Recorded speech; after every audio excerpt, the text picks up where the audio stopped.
আজও যারা ক্ষমতা পাওয়ার পর অহংকার করে বলেছিল দেশ আমার বাপের, আজকে দেশে 1 ইঞ্চি জায়গা তাদেরকে ছেড়ে দেওয়া হচ্ছে না। অহংকার করো, অহংকারের পতন আল্লাহ যুগে যুগে বিভিন্ন কায়দায় এই জমিনের ভিতরে আল্লাহ রাব্বুল আলামিন দেখায় গিয়েছেন। আমাদের আল্লামা কণ্ঠ ছেড়ে বলেছিল এমন সময় আসবে পালানোর জন্য ইঁদুরের গর্ত খুঁজে পাবে না। আমরাও দেখতে পাচ্ছি ইঁদুরের গর্ত তারা এখন আশ্রয় জায়গা পাচ্ছে না। চিন্তা করো না, জালেম ধরা শুরু হয়ে গেছে। বড় জালেম, ছোট জালেম, মেজো জালেম একটাও ছাড় পাবে না। জাগ্রত হয়েছে আল্লাহর গোলামেরা, বাংলাদেশের যুবক সন্তানেরা। বলেন সুবহানাল্লাহ। বাংলাদেশে বড় বড় জালেম ধরা শুরু হয়ে গেছে। ছোট জালেম, বড় জালেম, মেজো জালেম, যে জালেমই হোক না কেন সবগুলো এক জায়গায় করে দেশের সম্পদ তাদের কাছ থেকে আনা হবে ইনশাআল্লাহ। ৮৪,০০০ কোটি টাকা, ৮৪,০০০ কোটি টাকা ঋণ দেখে বুবু পালায় গেছে। অথচ আল্লাহর কি খেলা দেখে, এক একটা শয়তান, এই হারুনের মতো শয়তানগুলোকে আল্লাহ বাংলাদেশে আটকায় রাখছে যাতে এদের কাছ থেকে নিয়ে ওগুলো পূজানো যায়। আজ জালেমের বাচ্চারা কিছু বড় বড় আলেম ওলামাদেরকে জেলখানার ভিতরে রেখে, আয়না ঘরে রেখে, আলোর ঘরে রেখে তোরা মনে করেছিল মুখের ফুৎকার দিয়ে আলেম ওলামাদেরকে বাংলাদেশ থেকে তাড়াই দেব। আল্লাহর কসম করে বলি, 2টা কথার বদৌলতে আল্লাহ এত বড় বেইজ্জতি করেছেন, পৃথিবীর কোনো জায়গায় লেডির এখন জায়গা না। এই জন্য অহংকার করো না, অহংকার পতনের মূল। অহংকার পতনের কি 1 নাম্বার কারণ হলো যারা অহংকারী হয় আল্লাহ তাদেরকে বেইজ্জতি করে। নমরুদের যেভাবে করেছিল এখনো যারা আছে এদেরও ওইভাবেই যেন আল্লাহ পাক রব্বুল আলামিন বেইজ্জতি করতেছে। জালিমের বাচ্চা জুতা পিটা খেয়ে দুনিয়া থেকে বিদায় করছে। আজও যারা যুগে যুগে জালিমের কাতারে নিজেদের নাম লিপিবদ্ধ করতেছে, বাংলাদেশেও হাজার হাজার যুবকেরা জুতা নিয়ে রেডি আছে। শুধু রেডি আসতে দেরি, নমরুদের চাইতে জোরে হবে জুতার বাড়ি। হয় কি জানি বুঝি না, মনে হয় রাজাকাররা ঢোল মারছে। তার কারণ যা হয় সব রাজাকার। আল্লাহ বলল চিন্তা করিস না, ওই রাজাকারের শব্দ দিয়ে তোদেরকে এত বেইজ্জতি করব চিন্তাও করতে পারবি না।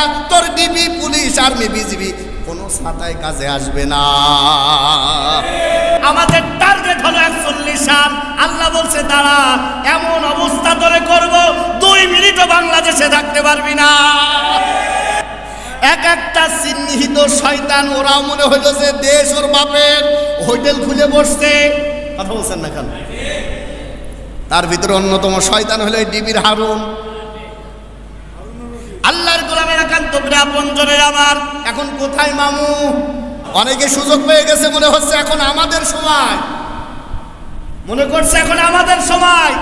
আনো ফাঁকা ভিড়, খাও দাও, ফুর্তি করো, চিন্তা করো না। তোমরাও যদি জালেম হও, এ ছাত্র সমাজ তোমাদেরও কিন্তু কুটা দিয়ে গুঁজে মারবে, তো তোমরা থাকতে পারবে না। আল্লাহ রাব্বুল আলামিন ডাকতে বলেন তুতিল মুল, আমি আল্লাহ রাব্বুল আলামিন যাকে ইচ্ছা রাজ্য ক্ষমতা দান করি, আবার যার থেকে ইচ্ছা রাজত্ব ছিনিয়ে নেই। আল্লাহর গোলামেরা এখন আমাদের চিন্তা হলো আমাদের এই লেডি ফিরাউনকে মনে হয় আল্লাহ নামাইছে। আল্লাহ এমনিতে নামায় না। এই দুনিয়ার ভিতরে যত নিকৃষ্ট মানুষ হোক না কেন, শোনে নাও, আল্লাহ বলেন শোনে নাও, জাহার আল ফাসাদু ফিল বাররি ওয়াল বাহর, এই জলশ্বাস স্থলভনে এবং জলভনে যা কিছু হয় শুনে নাও বান্দারা, এটা আল্লাহর দেওয়া নয়, বরং বিমা কাসাবাত আইদিন নাস, দুনিয়ার মানুষ তার হাত দিয়ে, তার যোগ্যতা দিয়ে। এখানে আইদি বলতে হাত বুঝিয়েছেন। মুফাসসিরগণ লিখেছেন আল্লাহ রাব্বুল আলামিন বলেন যে যেইটা দ্বারা যা উপার্জন করে আমি আল্লাহ তার প্রতিফল তাই দিয়ে থাকি। আল্লাহর গোলামেরা আমরা যা এইগুলো পাই সবগুলো কিন্তু আমাদের 2 হাতের কামাই। আল্লাহর গোলামেরা আমরা যা করব তার প্রতিদান আল্লাহর পক্ষ থেকে তাই আসবে। তাহলে আমরা যদি জালেম হয়ে যাই, জালিমের কাতারে পড়ে যায়, আল্লাহর বান্দারা বলেন তো দেখি আল্লাহ আমাদের রহমত দেবে না গজব দেবে? অবশ্যই গজব দেবে। আল্লাহর গোলামেরা, আল্লাহ রাব্বুল আলামিন ডাক দিয়ে বলেন, শুনে নাও, আমি আল্লাহ যার থেকে ইচ্ছা সম্মান দান করি, আবার যার ইচ্ছা সম্মান ছিনিয়ে নেই। তাহলে বলেন তো দেখি, সম্মান দেওয়ার মালিক একমাত্র আল্লাহ। জোর করে, অর্থ দিয়ে, ক্ষমতা দিয়ে, অহংকার করে ক্ষমতার আসনে বসলেও আল্লাহ রাব্বুল আলামিন ক্ষমতার ওই জায়গায় বসাবে, কিন্তু ইজ্জত দেবে না। আল্লাহর বান্দারা স্মরণ রাখতে হবে, ওই ক্ষমতাবান মানুষই সফল, যে ক্ষমতাবান মানুষ আল্লাহর তরফ থেকে ইজ্জত পায়। ইজ্জত দেওয়ার মালিক আল্লাহ রাব্বুল আলামিন, সম্মান দেওয়ার মালিক আল্লাহ রাব্বুল আলামিন। আমার আলোচনার আলোচ্য বিষয় হলো, ক্ষমতা আমরা পাই কিন্তু ধরে রাখতে পারি না, ইজ্জত আমরা পাই কিন্তু ইজ্জত ধরে রাখতে পারি না। কারণ কি?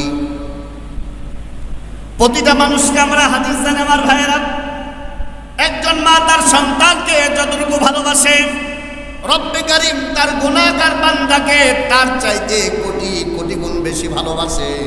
তাহলে ইজ্জত দেওয়ার মালিক যে আল্লাহ, ওই আল্লাহ আবার অপদস্থ করেন আল্লাহর বান্দারা। তার মানে ইজ্জত আনার পর, ইজ্জত থাকার পরে আমরা ইজ্জত রাখতে পারি না। তার কারণ মূলত 18টা আমি বের করেছি কোরআন এবং হাদিস দিয়ে। তার মানে আল্লাহর গোলামেরা, এর মূল আলোচনার আলোচ্য বিষয় হলো আল্লাহর গোলামেরা। মূল আলোচ্য বিষয় হলো, ক্ষমতা পাওয়ার পরেও, ইজ্জত পাওয়ার পরে, সম্মান পাওয়ার পরে ওটা নষ্ট হয় 10টা, মতান্তরে 18টা কারণে। কয়টা কারণে? আল্লাহ রাব্বুল আলামিন আমাদেরকে ক্ষমতা দিলেন, কিন্তু ক্ষমতা রাখতে পারি না। এটার কারণ আমি নিজে বের করেছি, 18টা। আল্লাহর বান্দারা তুতিল মুলকা, এখান থেকে এরপরে ইজ্জত, যারা ইজ্জত যাদেরকে আল্লাহ তাআলা দেন, ইজ্জত আসার পরেও আমরা দেখেছি আল্লাহর গোলামেরা ওই ইজ্জত যারা রাখতে পারে না। এর মূল কারণ কি? আমি যতটুকু বের করেছি আল্লাহর গোলামেরা, 1 নম্বরে হলো অহংকার। 1 নম্বরে কি? আল্লাহর গোলামেরা, ইজ্জত যাদের আছে, সম্মান যাদের আছে, ক্ষমতা যাদেরকে আল্লাহ রাব্বুল আলামিন দান করেছে, আল্লাহর বান্দারা এই ক্ষমতা ধরে না রাখতে পারার কারণ হলো, যতগুলো কারণ আছে, 1 নাম্বার কারণ হলো অহংকার। এই দুনিয়ায় যারা অহংকারী মানুষ, ওরা কোনোদিন সম্মানিত হতে পারে না, ওরা কোনো ইজ্জতওয়ালা মানুষ হতে পারে না। আল্লাহ তাআলা এই দুনিয়ার ভিতরে তাদেরকে লাঞ্ছিত, বঞ্চিত করে দেয়। সম্মানিত ভাইয়েরা, আল্লাহ রাব্বুল আলামিন পৃথিবীর ভিতরে যখন মানুষ তৈরি করেন, আদম আলাইহিস সালাতু ওয়াস সালামকে, এই হিস্টোরি আমরা সবাই জানি। আল্লাহর বান্দারা, আদম আলাইহিস সালাতু ওয়াস সালামকে যখন সৃষ্টি করলেন, তার বাম পাজরের নরম হাড় দিয়ে আরেকজন মহিলা তৈরি করলেন, এবং আল্লাহ ঘোষণা করলেন, ওয়াবাসা মিনহুমা রিজালান কাসীরা ওয়া নিসা। ওখান থেকে আল্লাহ রাব্বুল আলামিন বিস্তার করে দিলেন তামাম পৃথিবীর ভিতরে মানুষগুলোকে। প্রথম জোড়াই সন্তান হতো, একটা ছেলে আর একটা মেয়ে। আমরা জানি অনেক বড় হিস্টোরি, হাবিল আর কাবিল নামক এই দুইজনকে নিয়ে। হাবিল আর কাবিল, আল্লাহর বান্দার ওই সময় বিবাহ হতো, প্রথম জোড়ার ছেলের সঙ্গে, দ্বিতীয় জোড়ার পরের জোড়ার মেয়ের সঙ্গে। কাবিলের সঙ্গে যার বিবাহ ঠিক হলো, দেখতে অসৌন্দর্য ছিল, এই জন্য কাবিল পছন্দ করলো না। হাবিলের সঙ্গে যাকে নিযুক্ত করা হলো, ওকেই কাবিল পছন্দ করলো। বিভিন্ন প্রকার মত প্রদান আছে এখানে আল্লাহর গোলামেরা। এরপরে আদম আলাইহিস সালাতু ওয়াস সালাম বললেন, এই দুনিয়ার ভিতরে যারা নবী, আল্লাহ পাক রব্বুল আলামিনের সহিফা এবং কিতাব আর আল্লাহর মতাদর্শ নিয়েই তারা চলে, এটাই তোমার জন্য নির্ধারিত। এইভাবে আমরা এই ঘটনা সবাই জানি। এরপরে কুরবানি করার বিষয় আসলো। ওই সময় কুরবানি হতো, আল্লাহ রাস্তায় যেগুলো কুরবানি করবে, ওইটা উন্মুক্ত সাদিকা ময়দানে রেখে আসবে। যারটা কবুল হবে জমিন থেকেই সেটা ফুরায় যাবে, আর যারটা কবুল হবে না, ওই খোলা ময়দানে যেটা রেখে আসবে ওইভাবেই স্তব থাকবে। হঠাৎ করে দেখা গেল দুইজনের কোরবানি শুরু হয়ে গেল। হাবিলের কোরবানি আর কাবিল এর কোরবানি এক জায়গায় করা হলো। কাবিলের কোরবানি আল্লাহ পাক রব্বুল আলামিনের দরগায় কবুল হলো না। এই জন্য যেখানে ছিল ওই জায়গায় রেখে গেল। আর হাবিলের কোরবানি কবুল হওয়ার কারণে যেখানে রাখছিল ওই জায়গা থেকে আল্লাহ রাব্বুল আলামিন উঠাই নিয়েছিলেন। বলেন সুবহানাল্লাহ।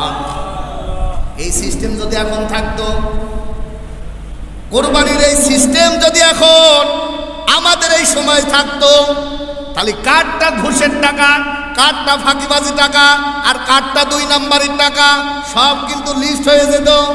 কথা বলছেন না কেন? অথচ আল্লাহ এই সিস্টেমটা জারি করে নাই। এই জন্য ঘরের উপরে বসে টাকার উপরে টাকা, অর্থাৎ সুদের উপরে সুদ, চক্রবৃদ্ধি হারে সুদ খাইয়ে নতুন জামা পরে ঈদগায় যায়।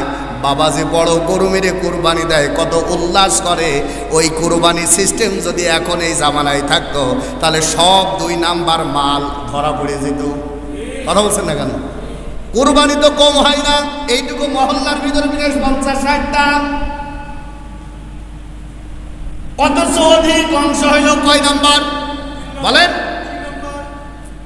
ওই সময়কার সিস্টেম যদি চালু থাকতো, তাহলে আমার মনে হয় গোশ সব পড়ে থাকতো, একটাও কবুল হতো না। আল্লাহর বান্দারা এই জন্য শোনে না, খালিস দিলে নেক নিয়তে যদি আল্লাহর জন্য কোরবানি না করেন, ওইটা শুধু গোশত খাওয়া হয়, ওইটা আল্লাহর দরগায় কবুল হওয়ার কোনো সম্ভাবনা নাই। এরপর আল্লাহর গোলামের আমরা জানি, মানুষ আর জিন, ইনসান আর জিন, এই 2 জাতিকে আল্লাহ রাব্বুল আলামিন হিসাব গ্রহণ করবেন। আল্লাহর গোলামেরা, এর ভিতরে অহংকারী ছিল হলো ইবলিস। অহংকারীকে আল্লাহ রাব্বুল আলামিন বলেন, ওয়াইদ কুলনা লিল মালাইকাতি ইসজুদু লিআদামা ফাসাজাদু ইল্লা ইবলিস আবা ওয়াস্তাকবারা ওয়া কানা মিনাল কাফিরিন। আদম আলাইহিস সালাতু ওয়াস সালামকে আল্লাহ তৈরি করলেন, সবাইকে সেজদা করার কথা বললেন, সেজদা করলো সবাই, একমাত্র করলো না, নাম হলো ইবলিস। ইবলিস সেজদা করলো না। আল্লাহর গোলামের আল্লাহ বললেন, ফাসাজাদু, তোমরা সেজদা করো, ইল্লা ইবলিস, একমাত্র সেজদা করলো না হলো ইবলিস। ইবলিস ওই সময় আল্লাহ পাক রব্বুল আলামিনকে ডাকতে বললেন, আল্লাহ তুমি যে সেজদা করার কথা বলো, উনজুর তাকায় দেখো, তুমি তো জানো আল্লাহ আমি হলাম আগুন দিয়ে তৈরি, আর আদম হলো মাটি দিয়ে তৈরি। আল্লাহ তোমার কাছে আমার প্রশ্ন, বলো তো দেখি, মাটি যত উপর দিয়ে ফেলা হয় ওইটা পড়ে জমিনে, আর আগুন যেখানে জ্বালানো হয় ওইটা সব সময় যায় উপরে। আমি আগুন দিয়ে তৈরি আল্লাহ, আমি আদমের কাছে কেমনে মাথা নত করব? আল্লাহর গোলামেরা এই অহংকার করার কারণে ইবলিস বলেন তো দেখি হয়ে গেল কি? জাহান্নামী। কি হয়ে গেল? অবশ্যই জাহান্নামী। সম্মানিত ভাইয়েরা, এই জন্য যুগে যুগে যে বা যারা অহংকার করেছে, এই অহংকার করার কারণে তারা অপমানিত, লাঞ্ছিত, বঞ্চিত হয়েছে। আজও যারা ক্ষমতা পাওয়ার পর অহংকার করে বলেছিল দেশ আমার, দেশ আমার বাপের, আজকে দেশে 1 ইঞ্চি জায়গা তাদেরকে ছেড়ে দেওয়া হচ্ছে না। অহংকার করো, অহংকারের পতন আল্লাহ যুগে যুগে বিভিন্ন কায়দায় এই জমিনের ভিতরে আল্লাহ রাব্বুল আলামিন দেখায় গিয়েছেন। এই জন্য ওখান থেকে শুরু করে যে যেখানে আছেন আল্লাহর বান্দারা, আমরা মানুষ 2-1 ফোঁটা নাপাক পানি দিয়ে আল্লাহ তাআলা আমাদেরকে তৈরি করেছে। অহংকার দুনিয়ার অন্য কারোর সাজলেও অহংকার কিন্তু আমরা মানুষ জাতির সাজে না, একমাত্র অহংকার করতে পারে আল্লাহ। আনাস রাদিয়াল্লাহু তাআলা,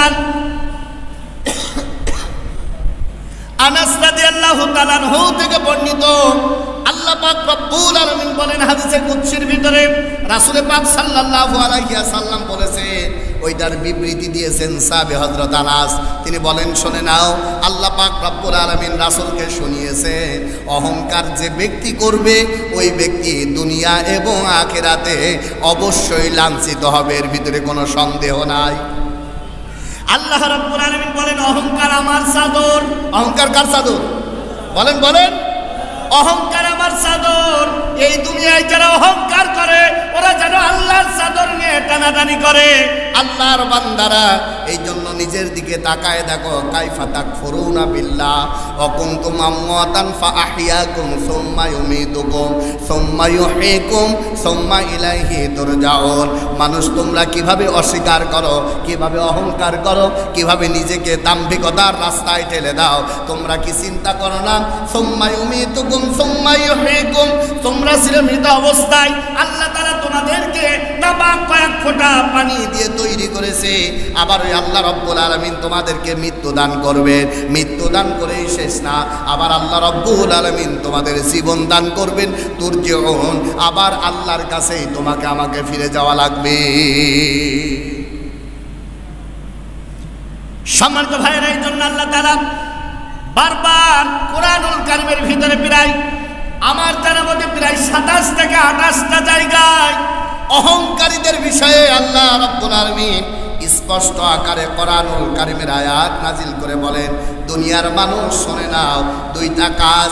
হযরত আনাস ইবনে মালিক রাদিয়াল্লাহু তাআলা আনহু থেকে বর্ণিত, তিরমিজি শরীফের 3য় খণ্ডের হাদিস। আল্লাহ পাক রব্বুল আলামিন এই জাতিকে ধ্বংসের মুখ থেকে ফিরানোর জন্য 4টা দেশ করেছেন। 1 নম্বরে ওরা যদি মুশরিক না হয়, 2 নম্বরে যদি ওরা অহংকারী না হয়, 3 নম্বরে যদি ওরা গীবতকারী না হয়, 4 নম্বরে যদি আত্মসমালোচনাকারী হয়।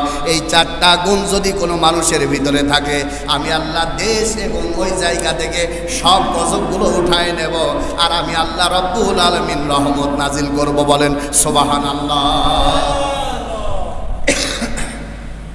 সম্মানিত ভাইয়েরা, একবার পৃথিবীর দিকে দৃষ্টিপাত করে দেখেন, এক একটা জায়গায় যে যেখানে অহংকার করেছে আল্লাহ তাকেই সেভাবেই পতন করেছেন। আমরা জানি আমার ভাইয়েরা, ইব্রাহিম আলাইহিস সালাম আমাদের জাতির পিতা ইব্রাহিম আলাইহিস সালাম দিনের দাওয়াত দিলেন, কত জ্বালা যন্ত্রণা, কত তীব্রতা জ্বালিয়েছেন। সূরা আনকাবুতের 3 নম্বর আয়াতে আছে, সূরা তাহার 2 নম্বর আয়াতে আছে, এভাবে অসংখ্য জায়গায় আছে আল্লাহর গোলামেরা। ইব্রাহিম আলাইহিস সালামকে আগুনে ফেলার পর নমরুদ চিন্তা করলো, আমার পাওয়ার, আমার ক্ষমতা বেশি না কম, কি করা যায়? বড় সিঁড়ি তৈরি করলেন। ইব্রাহিমকে তো আগুনে ফেলে মারতে পারলাম না। ইব্রাহিম আগুনের ভিতরে যেন আনন্দ করতেছে, খেলা করতেছে। এই দৃশ্য দেখার পর তিনি চিন্তা করলেন, ইব্রাহিমকে মারতে পারলাম না, ইব্রাহিমের আল্লাহর এখন সাইজ করব, কি করা যায়? বড় সিঁড়ি তৈরি করলেন আল্লাহর বান্দারা। এরপরে তীর বা ধনুক দিয়ে যখন মারলেন, ঘটনা আমরা সবাই জানি। আল্লাহর গোলামেরা মারার পর আল্লাহ রাব্বুল আলামিন শয়তানি বাড়ানোর জন্য ফেরেশতাদের দিয়ে তীরের মাথার ভিতরে জান্নাতি মাছের রক্ত লাগাই দিলেন। ঘটনা আমাদের সবার জানা। ওইটা পাওয়ার পর আমার ভাইয়েরা সবাই যেন আনন্দ উল্লাস করে উঠলো। চিন্তা করলো, আমাদের আর দাবাইকে, আমাদের টার্গেট হলো 41 সাল। আল্লাহ বলছে, দাঁড়া, এমন অবস্থা ধরে করব 2 মিনিটও বাংলাদেশে থাকতে পারবি না। কত টার্গেট নেয় আল্লাহর গোলামের, এক একটা পর্যায়ে আসে আল্লাহ এক একটা শিক্ষা দান করে। আল্লাহ বলল, ফেরেশতারা একটু মাছের রক্ত লাগায় দে। ওই রক্ত পাওয়ার পর কি আনন্দ আর কি উল্লাস! ওর ভিতর দিয়ে চিন্তা করলো, আল্লাহ শেষ। আল্লাহ কি? ইব্রাহিম তোরে তো মারতে পারলাম না। শোনে নে, আজ জালেমের বাচ্চারা কিছু বড় বড় আলেম ওলামাদেরকে জেলখানার ভিতরে রেখে, আয়না ঘরে রেখে, আলোর ঘরে রেখে তোরা মনে করেছিল মুখের ফুৎকার দিয়ে আলেম ওলামাদেরকে বাংলাদেশ থেকে তাড়াই দেব। আল্লাহর কসম করে বলি, 2টা কথার বদৌলতে আল্লাহ এত বড় বেইজ্জতি করেছেন, পৃথিবীর কোনো জায়গায় লেডির এখন জায়গা না। এই জন্য অহংকার করো না, অহংকার পতনের মূল। অহংকার পতনের কি 1 নাম্বার কারণ হলো, যারা অহংকারী হয় আল্লাহ তাদেরকে বেইজ্জতি করে। নমরুদের যেভাবে করেছিল, এখনো যারা আছে এদেরও ওইভাবেই যেন আল্লাহ পাক রব্বুল আলামিন বেইজ্জতি করতেছে। ওই আজ দেখার পরে লাল রক্ত দেখতেছে তীরের মাথায়, ওরে আঠা খাইকে আনন্দ উল্লাস শুরু করে দিল। এই অবস্থা দেখে আমার ভাইরা আল্লাহ রাব্বুল আলামিন বলল জালিমের খেলা শেষ, এখন আমার খেলা শুরু। আল্লাহর গোলামেরা, আল্লাহর পক্ষ থেকে এই পৃথিবীতে এক ধরনের সৈনিক আসলো। ওই সৈনিকের নাম কি? মশা। আল্লাহর গোলামেরা, মশা আসলো। মশা আসার পরে হিস্টোরি বলা আমার উদ্দেশ্য না আমার ভাইয়েরা। মশা ঢুকলো কোথায় বলেন বলেন? এই মশাদেরকে যখন আদেশ করলো, তাফসীরের কিতাবে আসছে, তাফসীরে মুনিরে পড়েছি, তাফসীরে কাবিরে পড়েছি। ভাইয়েরা আমার, বলেন তো দেখি, এই রাস্তা দিয়ে যদি 100 জন জোরে জোরে দৌড়াতে দৌড়াতে যায়, একজন আর একজনের পায়ে লাগা স্বাভাবিক না অস্বাভাবিক? বলেন। এই মশারা প্রতিযোগিতা লাগালো কে কোন ভাবে জালিমের বাচ্চা নমরুদকে সাইজ করতে পারে। কোন কিতাবে লিখছে জান্নাত থেকে আল্লাহ খোলা করে পাঠাইছে, আবার কোন কিতাবে লিখছে আল্লাহ পাক রব্বুল আলামিন যখন পাঠাইছে এদের যে দৌড়, এদের যে গতি, এদের যে স্পিরিট, একজন আর একজনের সঙ্গে লেগে এক মশার ঠ্যাং ভাঙছিল। ঠ্যাং ভাঙার পরে আল্লাহর গোলামেরা ওই মশা প্রতিযোগিতা করে আগে ঢুকলো। কোন মশা? আল্লাহ 10টা 20টা মশা না, একটা ঠ্যাং ভাঙা মশা নমরুদের নাকের ভিতরে ঢোকায় দিল আল্লাহর বান্দারা। মাসেদা ছিল তার মেয়ে, মাসেদা বলতেছে আব্বা এমন করো কা, কি হলো? হয় কি জানি বুঝি না, মনে হয় রাজাকাররা ঢোল মারছে। তার কারণ যা হয় সব রাজাকার। আল্লাহ বলল চিন্তা করিস না, ওই রাজাকারের শব্দ দিয়ে তোদেরকে এত বেইজ্জতি করব চিন্তাও করতে পারবি না। তোর ডিবি, পুলিশ, আর্মি, বিজিবি কোনো ছাতায় কাজে আসবে না। আমরাও দেখেছি এক একটা শয়তান, এক একটা চিহ্নিত শয়তান, ওরাও মনে হইল যে দেশ ওর বাপের, হোটেল খুলে বসছে। কথা বলছেন না কেন? তার ভিতরে অন্যতম শয়তান হলো ডিবির হারুন। আল্লাহর গোলামের একান্ত আপনজনের আমার, এখন কোথায় মামু? কোন জায়গায়? এখন তো আমাদের আল্লামা কণ্ঠ ছেড়ে বলেছিল এমন সময় আসবে পালানোর জন্য ইঁদুরের গর্ত খুঁজে পাবে না। আমরাও দেখতে পাচ্ছি ইঁদুরের গর্ত তারা এখন আশ্রয় জায়গা পাচ্ছে না। চিন্তা করো না, জালেম ধরা শুরু হয়ে গেছে। বড় জালেম, ছোট জালেম, মেজো জালেম একটাও ছাড় পাবে না। জাগ্রত হয়েছে আল্লাহর গোলামেরা, বাংলাদেশের যুবক সন্তানেরা। বলেন সুবহানাল্লাহ। বাংলাদেশে বড় বড় জালেম ধরা শুরু হয়ে গেছে। ছোট জালেম, বড় জালেম, মেজো জালেম, যে জালেমই হোক না কেন সবগুলো এক জায়গায় করে দেশের সম্পদ তাদের কাছ থেকে আনা হবে ইনশাআল্লাহ। ৮৪,০০০ কোটি টাকা, ৮৪,০০০ কোটি টাকা ঋণ রেখে বুবু পালায় গেছে। অথচ আল্লাহর কি খেলা দেখে, এক একটা শয়তান, এই হারুনের মতো শয়তানগুলোকে আল্লাহ বাংলাদেশে আটকায় রাখছে যাতে এদের কাছ থেকে নিয়ে ওগুলো পূজানো যায়। চিন্তা করে দেখছেন এই খেলা কার? নমরুদ বলছে আল্লাহর গোলামেরা, মাসেদা ডাকতে বলে বাবা এরম ঝাঁকি মারো গিয়া কি হয়েছে? কয় জানি না। তাড়াতাড়ি ডাক্তার ডাক, বিভিন্ন কমিটি তৈরি করলো। MBBS, FCBS, হাতুড়ি থেকে শুরু করে যত প্রকার ডাক্তার আছে আসলো। মেডিসিন লেখে কাজ হয় না। তার কারণ হলো ওই ন্যাংরা মশার কাজ হলো যখন লোকজন বেশি দেখে কিছুটা থামে যায়, আবার যখন দেখে উল্টা পাল্টা শুরু, আবার কামড় শুরু হয়ে যায়। কামড় যখন শুরু হয়ে যায় আর দাঁড়ানোর ক্ষমতা আছে? খালি উল্টা পাল্টা শুরু করে।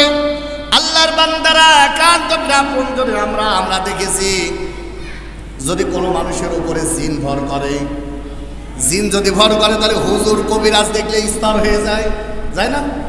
মানে আপনি বাড়িতে রাখবেন যে পাগলামি করবে, ওই হুজুরের কাছে বা যারা ঝাড়ায় তাদের কাছে গেলে আস্তে স্তর হয়ে যায়। তো এই মশার কাজ হলো এইটা, যখন ওরা এক জায়গায় হয়ে যায়, বিভিন্ন টিম এক জায়গায় হয়ে গঠন করে, তখন মশা আস্তে করে রেস্ট নেয়।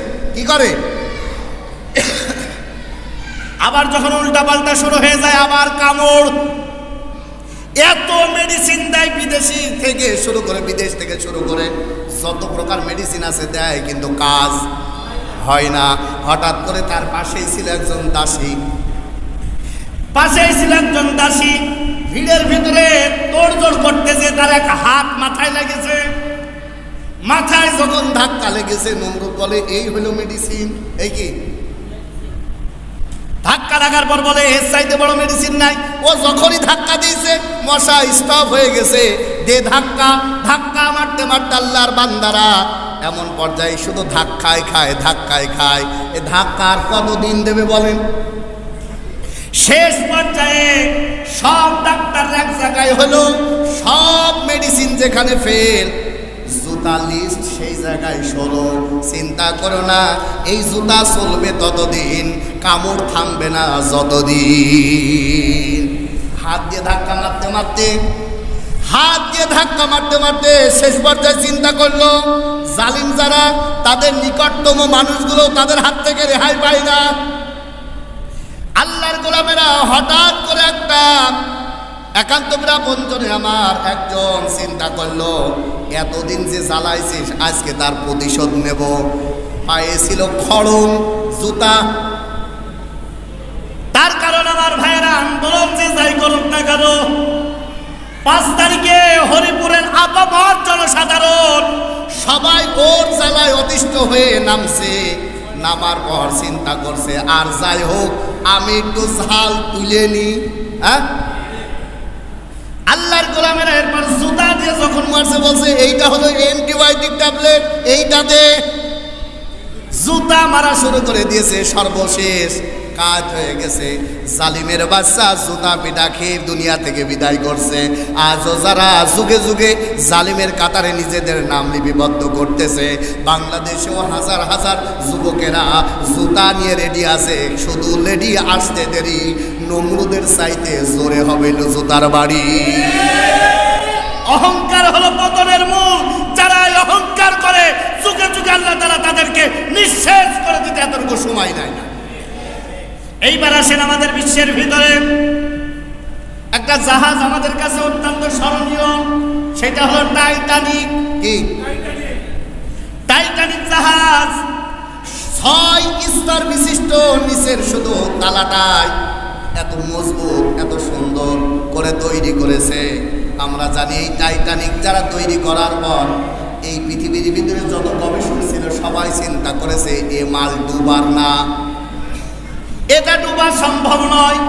ওই টাইটানিক জাহাজের ভিতরে খেলার মাঠ আছে, শোবার জায়গা আছে, বাজার ঘাট করার জায়গা আছে।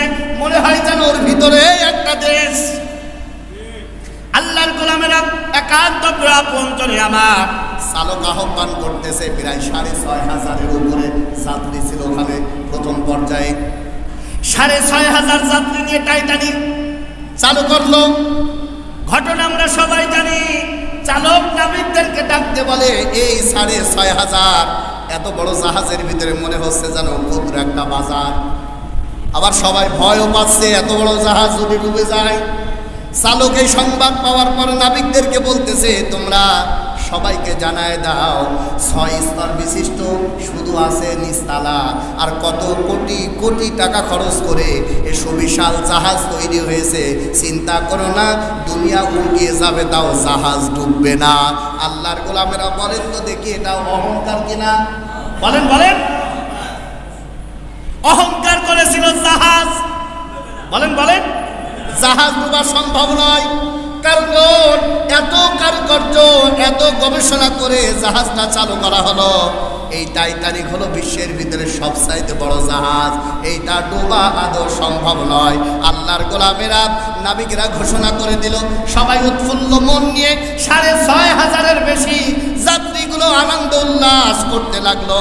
আমরা জানি আল্লাহর বান্দারা চলতে চলতে আটলান্টিক মহাসাগরের দ্বারে যখন আটলান্টিক মহাসাগর একটু মাঝখানে যখন গেল, আল্লাহর গোলামেরা আমরা ইতিহাস থেকে জানতে পারি, বিভিন্ন লেখনের মাধ্যমে জানতে পারি, ছোট্ট একটা তুষারের খণ্ডের সঙ্গে আঘাত লেগে আল্লাহর বান্দারা ওই টাইটানিক নিচের তলাদেশ যেন ফেটে গেল। চারিদিকে হই হুল্লা শুরু হয়ে গেল। কি ব্যাপার, কোথা থেকে পানি আসতেছে? নাবিকদেরকে ফেলে দেওয়া, নাবিকদেরকে ছেড়ে দেওয়া হলো, যাও দেখো কি হলো।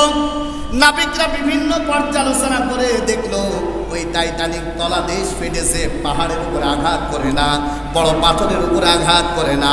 আল্লাহর বান্দারা তুষারের এক খণ্ড, তুষারের খণ্ড কি আমরা দেখি ফ্রিজের ভিতরে পানি তুলে ঠান্ডা হয়ে যায়, বরফ হয়ে যায়। সমুদ্রের ভিতরে আল্লাহর বান্দারা ঠান্ডা জনিত কারণে পানিগুলো জমাট বাঁধা হয়ে যায়। আল্লাহর বান্দারা ওরা অহংকার করেছিল, বলেছিল আসলে এটা ফাটা সম্ভব নয়, ধ্বংস হওয়া সম্ভব নয়। তুষারের ভিতরে ছোট্ট একটা বরফের খণ্ডের সঙ্গে আঘাত লেগে টাইটানিকের তলদেশ যখন ছিদ্র হয়ে গেল, আল্লাহর বান্দারা টাইটানিকের ওই জায়গা থেকে ছিদ্র হয়েছে, ফাটল ধরে পানি বের হওয়া শুরু হয়ে গেল। সবাই অবাক হয়ে গেল। এখান থেকে শিক্ষা নেন, আল্লাহ বড় বড় অহংকারীদেরকে ছোট ছোট যন্ত্রপাতি দিয়ে ধ্বংস করে। আজও আমরাও বাংলাদেশের টাইটানিক যারা ভেবেছিল 41 সাল, 50 সাল, 100 সাল আমরা থাকবো, আল্লাহ ছোট ছোট যুবকদের দিয়ে আল্লাহ এমনভাবে টাইট করলো, এখন বাংলাদেশের 1 ইঞ্চি জায়গা তাদের জন্য না। এটা হলো অহংকার। অহংকার যারা করে প্রতিটা মুহূর্তে আল্লাহ তাদের উপরে গজব নাজিল করে। চিন্তা করে দেখেন, এত বড় টাইটানিক আল্লাহ যদি একটা বরফের আঘাতে নিঃশেষ করে দিতে পারে, তুমি তো শূন্য আর কুটি, তোমার নিঃশেষ করতে আল্লাহর কিছু লাগবে না, এই ছোট ছোট ছাত্ররাই যথেষ্ট। কথা বলছেন না কেন, ঠিক কিনা বলেন? এই জন্য চিন্তা করো না, তোমরা তোমাদের অবস্থান যদি টিকিয়ে রাখতে চাও, 1 নম্বর অহংকার করবা না। এখান থেকে শিক্ষা নেওয়া দরকার। অহংকার যারা করেছে তারা কোনোদিনই কোনোভাবে নিজের ইজ্জত, সম্মান, আর রাজত্ব আর ক্ষমতা টিকিয়ে রাখতে পারে নাই। ক্ষমতা যদি টিকিয়ে রাখতে হয়, সব একসঙ্গে বলতে হবে ক্ষমতার মালিক কে? আল্লাহ। আর ক্ষমতার মালিক যদি আল্লাহ হয়, তাহলে আমাদের কোনো অহংকার করার সুযোগ আছে? আল্লাহ রাব্বুল আলামিন এই জন্য বলেন, শুনে নাও, ইন্নাল্লাহা লা ইউহিব্বু কুল্লা মুখতালিন ফাখুর। শুনে নাও বান্দারা, অহংকার করো না। অহংকারীকে আল্লাহ রাব্বুল আলামিন কোনোদিনই পছন্দ করে না। এই জন্য যে যেখানে আসি, কিসের অহংকার আমাদের? আমরা পড়ে যাব 72 ঘন্টার ভিতরে। এ কথা আমি বলেছি, পিছনের রাস্তা দিয়ে মাটি থেকে তৈরি এক ধরনের পোকা মাকড় এসে মাত্র 21 থেকে 22 দিনের ভিতরে আমাদের সব কিছু নিঃশেষ করে দিতে পারে। কিসের অহংকার আমাদের? মার বাবার শুক্র কীট, আমার ভাইয়েরা, মার বাবার শুক্র কীট দিয়ে আমাদেরকে আল্লাহ রাব্বুল আলামিন তৈরি করেছেন। আল্লাহ যদি চাইতেন মায়ের মাসিককে চালু করে দিয়ে ওই পেটের ভিতরেই আল্লাহ রাব্বুল আলামিন আমাকে তোমাকে নিঃশেষ করে দিতে পারতেন। কিসের অহংকার আমাদের? অহংকার আমাদের দ্বারা শোভা পায় না। ভাইয়ের আমার, এখানে প্রায় 18টা বিষয় আমি নিয়ে আসছিলাম। 1 নম্বরে আমরা যেটা বুঝি, আমরা দেখি আমাদের এলাকাতে ঘুড়ি চালাই না, আমরা এই কথা বলে শেষ করে ঘুড়ি চালাই, ঘুড়ি উড়ে চলে যায়, অনেক দূরে চলে যায়। যাওয়ার পর ঘুড়ি যদি মনে করে আমার কেউ উপরে কেউ নাই, ঘুড়ি ঘুরে সব আমার নিচে, ও যেমন ভুল করবে। আল্লাহর বান্দারা চিন্তা করেন অনেক সময় একেবারে শেষ পর্যায়ে যখন যায়, বিকাল যখন হয়ে যায়, সন্ধ্যা যখন হয়ে যায়, ঘুড়ি যত উপরেই থাক, লাটান ধরে ছোট্ট বাচ্চা টান দেয়। ছোট্ট বাচ্চা যখন টান দেয়, ঘুড়ি যত উপরেই থাক না কেন, নিচে থাকার আর নিচে না এসে উপরে থাকার আর কোনো সুযোগ থাকে না। এখন ঘুড়ি চিন্তা করে না, আমি তো আন্তর্জাতিক মানের ঘুড়ি, আমার তো সম্পর্ক উপর মহলে অনেক বেশি, আমি আর যাই হোক ওই ছোট্ট বাচ্চার কাছে যাব না। তখন ঘুড়ি দেখবেন কানি মারতে মারতে কখনো খাম্বায়, কখনো তারে, কখনো বাঁশঝাড়ে থাকে না, বিভিন্ন জায়গায় অবস্থান করে আল্লাহর বান্দারা। কিন্তু দিন শেষে দেখতে পায় যে ছোট্ট বাচ্চাটা ভালোবেসে ঘুড়ি তৈরি করলো, ঘুড়ি তৈরি করার পর আকাশে উড়ালো, এরপরে তুমি নামতে চাও না, তোমার টান দিয়ে নামায়। আর ঘুড়ি বলে না, ও যখন শক্তি ধরে নামছে, ওর কাছে যাব না, যাবো আমি তার কাটার বাইরে। তার মানে কি, কোনো সময় দেখবেন না বিভিন্ন গাছে কানি মেরে থাকে, গাছে থাকে, খাম্বায় থাকে, অনেক সময় তার কাটায় বাইতে থাকে। ওই তার কাটা না, মানে এই যে পিলারের যে আমাদের কারেন্টের তার থাকে না, দেখেন না। ছোট্ট বাচ্চা তখন আফসোস করে বলে, কত ভালোবাসা দিয়ে তোরে বানাইছিলাম, আর আমার সঙ্গে 2 নাম্বারই করলি, শুনে নে। তখন ওদের কাছে থাকে উল্কো কিংবা কাঠি লাঠি যাই বলেন, কিংবা কোঠা। এই কোঠা দিয়ে তখন খোঁচা মারে, নাকি বলেন? আল্লাহর গোলামেরা খোঁচা মেরে ওই গাছের থেকে নামায় আর বলে, শুনে রে, কারেন্টের তারেও জায়গা পাবি না, আমি তোরে নামাই নিয়ে আসবো। আজ যে ঘুড়ি পালিয়ে দাদার কাছে গেছে, বিভিন্ন কায়দায় খোঁচা দিয়ে কোটা আন্দোলনকারীরাই তাকে নামায়ে আনবে। চিন্তা করার কোনো সুযোগ নাই। অহংকারের জায়গা পৃথিবীর ভিতরে আল্লাহ কোনোদিন দেয় না। কথা ঠিক কিনা জোরে বলেন। এখন ওখানে ওই জায়গায় তো ঠিক ঠিক বলতেছেন। আমার ব্যক্তিগত জীবন থেকে যত জায়গা আছে আমরা সাবধানে চলি, অহংকার যেন আমাদেরকে ধরতে না পারে। পারবো না ইনশাআল্লাহ? অনেকে সুযোগ পেয়ে গেছে, মনে হচ্ছে এখন আমাদের সময়, মনে করছে এখন আমাদের সময়। আনো ফাঁকা ভিড়, খাও দাও ভর্তি করো, চিন্তা করো না। তোমরাও যদি জালেম হও, এ ছাত্র সমাজ তোমাদেরও কিন্তু কুটা দিয়ে গুঁজে মারবে, তো তোমরা থাকতে পারবে না। অতএব আসো, এখনো সময় আছে, আমরা অহংকারহীন জীবন তৈরি করি। সম্মানিত ভাইয়েরা, আল্লাহ তাআলার কাছে আমরা এই আবেদন জানাই, রব্বে কারিম যেন আমাদেরকে হিংসা অহংকার থেকে মুক্ত করে দেয়। আমি প্রায় 18টা পয়েন্ট তৈরি করেছিলাম। নিজের ইজ্জত, নিজের সম্মান, ক্ষমতা টিকিয়ে রাখতে পারে না, এর কারণ হলো 18টা। কয়টা বলেন তো? 1 নম্বরে বলেন, আমি এটা বলে শেষ করি। 1 নম্বরে অহংকার, 1 নম্বরে কি? 2 নম্বরে হিংসা, 3 নম্বরে আত্মতৃপ্তি, তার মানে আমি খাবো আর কারো দেবো না। আছে না বলেন তো? 4 নম্বরে লৌকিকতা, যা করবো লোক দেখানোর জন্য, কোনোটা দেশপ্রেম না। এরপরে 5 নম্বর সম্পদের লোভ, গাড়ি গাড়ি টাকা তৈরি করব, বিদেশে ফ্ল্যাট তৈরি করব, দেশের মানুষ খাক আর না খাক ওটা দেখার সময় আমার নাই। 5 নম্বরে মিথ্যার উপরে নিজেকে তৈরি করা। 6 নম্বরে জুলুমের অগ্রাসর তৈরি করা। 7 নম্বরে অনিয়ন্ত্রিত রাগ। রাগ বোঝেন তো, যে রাগ নিয়ন্ত্রণ করা যায় না। অনিয়ন্ত্রিত রাগ তার মানে হলো এটা মারো, ওটা ধরো, ওটা ওই দলের লোক। আল্লাহর বান্দারা এমনও আছে, ওটা বিরোধী দল হওয়ার কারণে ওর সন্তান যোগ্যতা থাকার পরেও ওই সন্তানকে আল্লাহর বান্দারা প্রায় 13 থেকে 14টা বছর আয়না ঘরে নিজের জীবনকে কাটাতে হয়েছে। এইগুলো হলো অনিয়ন্ত্রিত রাগ।